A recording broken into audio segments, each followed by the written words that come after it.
Yo, what's up guys? Welcome back to the channel, and today I'm going to show you how to set up an uphold account. So let's get straight into the video. We're not going to waste any time. So when it comes to creating an account, what you want to do is to navigate to Uphold's website and then click on sign up button in the top right corner of the page. And then you want to select the type of account that you want to create. That could be an individual account or it could be a business account, and you just got to enter a valid email address that you are going to be using to log into your account, and then of course create a password. So you got to create a strong and unique password for your account, something people aren't going to be able to guess easily. And after that, you just need to provide personal information such as your name, date of birth, your address. And once that's done, you need to verify your email address. So Uphold is going to send you a verification email to your email address. So you just got to click on the link in the email to verify your email address. So after that, you can add a payment method. Now what you want to do is to log into your account.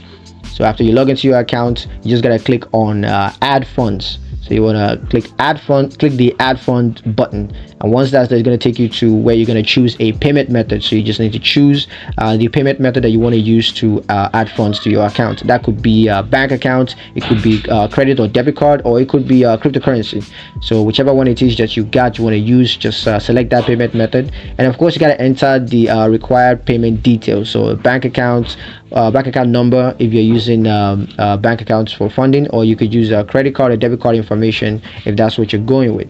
Now after that, you just need to verify your payment method, because Uphold might require you to verify your payment method either by using a small test transaction if you're doing a bank transfer or stuff. So the next step of course would be to set up a two-factor authentication.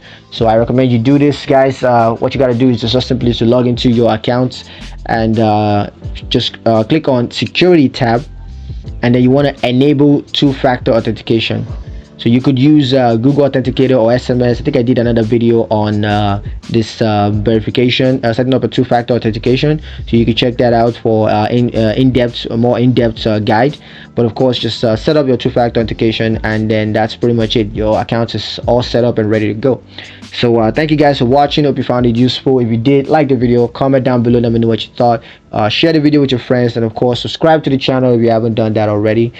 Please don't forget to ring that notification bell, because YouTube gets crazy sometimes, and unless you have that notification bell ring, you're not gonna receive updates on all our videos. So if you don't want to miss a video, hit that notification bell. Thank you guys for watching. I hope you enjoyed it, and I'll catch you guys in the next one. Peace.